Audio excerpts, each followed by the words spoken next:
আমার প্রিয়জনেরা, প্রভু যিশুর নামে সকলকে জানাই অভিনন্দন। কেমন আছেন? ভালো আছেন তো? আজকে সকালটা আপনার কেমন লাগছে? আপনি কি আনন্দে আছেন, খুশিতে আছেন? বিচার করে দেখুন।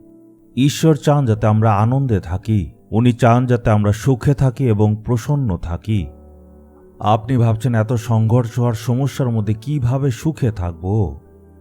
ঈশ্বর নিজেই বলেছেন এই সংসারে দুঃখ, কষ্ট, ক্লেশ তো আসবেই। এর সত্ত্বেও আমরা আনন্দে থাকতে পারব। এটাই প্রভু যিশুর থেকে আসা আশীর্বাদ। আপনার জীবনে সংঘর্ষ, সমস্যা আসতেই পারে, কিন্তু এই সবের মধ্যেও আপনি খুশিতে থাকবেন। যিশুর দেওয়া শক্তিতে এটা সম্ভব। সব ঠিক থাকলে খুশিতে সবাই থাকতে পারে, কিন্তু সমস্যার মধ্যে খুশিতে থাকা এটাই বড় ব্যাপার। এই জন্য প্রভু বলছেন সর্বদা আনন্দে থাকো, আর এইভাবে উনি আপনাকে উৎসাহ দিচ্ছেন। ঈশ্বর তো আপনার মার্গদর্শন করছেন, তাহলে কেন চিন্তা করেন? ঈশ্বরের সাথে চলাটাই আনন্দের ব্যাপার, তাই খুশিতে থাকুন। আজকে আপনার জন্য ঈশ্বর একটা প্রতিজ্ঞা রেখেছেন, সেটা কি? এটা প্রকাশিত বাক্য 21 অধ্যায়ের 5 পদে লেখা আছে, আমি সবকিছুই নতুন করছি। যে ঈশ্বর সিংহাসনে বসেছিলেন উনি বলেছেন, দেখো আমি সবকিছু নতুন করে দিচ্ছি। আমার ছেলে, তোমার জীবনের সবকিছু আমি নতুন করে দেব। আমার মেয়ে, তোমার জীবনের সবকিছু নতুন করে দেব। তোমার অতীতের অসফলতা, নিরাশা, হতাশা, ক্লেশ আর ক্ষতকে আমি পাল্টে দেব। আমি সব নতুন করছি। এখন থেকে তুমি বিজয়, সান্ত্বনা, আশীর্বাদ আর সুখ পাবে। উনি এমন ঈশ্বর যিনি সবকিছু নতুন করে দেন। উনি আমাদের নতুন হৃদয় দেন। উনি আমাদের নতুন আত্মা দেন। উনি আমাদের হৃদয় পাল্টে দেন। উনি এমন একজন ঈশ্বর যিনি সবকিছু নতুন করতে চান। আপনি ভাবছেন আমি নিজেকে কিভাবে নতুন করব, এটা কঠিন কাজ। ঈশ্বর আপনাকে এটা করতে বলছেন না। উনি বলছেন উনি সবকিছু নতুন করে দেবেন।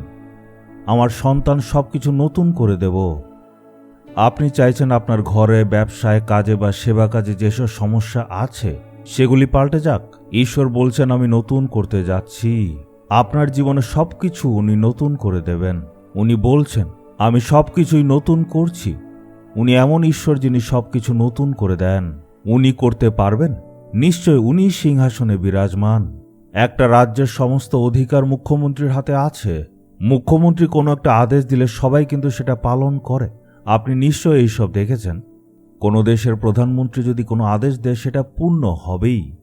একইভাবে পৃথিবীর জন্য সর্বশক্তিমান ঈশ্বর, রাজাদের রাজা, সমস্ত ব্রহ্মাণ্ডের মালিক, বিশ্ব ব্রহ্মাণ্ডের সৃষ্টিকর্তা যিনি সিংহাসনে বসে আছেন, উনি যদি বলছেন সবকিছু আমি নতুন করে দেব, তাহলে আপনি কেন ভয় করছেন? হয়তো কোনো ব্যাপারে আপনার নতুনীকরণ প্রয়োজন, না? আপনার মনে, জীবনে বা পারিবারিক জীবনে নতুনীকরণ প্রয়োজন। এটা এখন আপনার দরকার। তাহলে বলুন, প্রভু আপনি প্রতিজ্ঞা করেছেন সবকিছু নতুন করবেন, আমার জীবনে এটা নতুন করে দিন। এমনভাবে প্রার্থনা করলে দেখবেন একটা অলৌকিক কাজ হবে। এই উদ্দেশ্য নিয়ে প্রভু যিশু ক্রুশে মারা গিয়েছিলেন।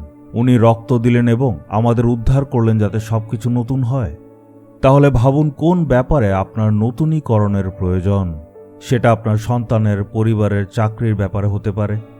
আপনি কি চান যাতে আপনার অসুস্থতা দূর হয়ে নতুন শক্তি পান? মনে চিন্তা করুন কোন জিনিসটা আপনার দরকার, তারপর বুকে আপনি হাত রাখুন। বলুন, প্রভু আপনি প্রতিজ্ঞা করেছেন সবকিছু নতুন করে দেবেন। এই ক্ষেত্রে আমার জীবনে নতুনীকরণ দরকার, আপনি করে দিন। আজকেই এই অলৌকিক কাজের অপেক্ষা করছি। হে প্রভু, যারা আজকে এইভাবে প্রার্থনা করছে তাদের সাথে আমিও প্রার্থনা করছি। আপনার প্রতিজ্ঞা অনুসারে তাদের জীবনে সবকিছু নতুন করে তাদেরকে আনন্দ দিন। আজকেই যাতে এই অলৌকিক কাজ তাদের জীবনে হয়, আমি এই প্রার্থনা প্রভু যীশু খ্রিস্টের নামে চাইলাম। Amen, amen. Jesus redeems Bengali YouTube চ্যানেলটি সাবস্ক্রাইব করুন। বেল আইকনটি ক্লিক করুন আমাদের প্রতিদিনের নতুন প্রোগ্রাম সম্পর্কে আপডেট পেতে।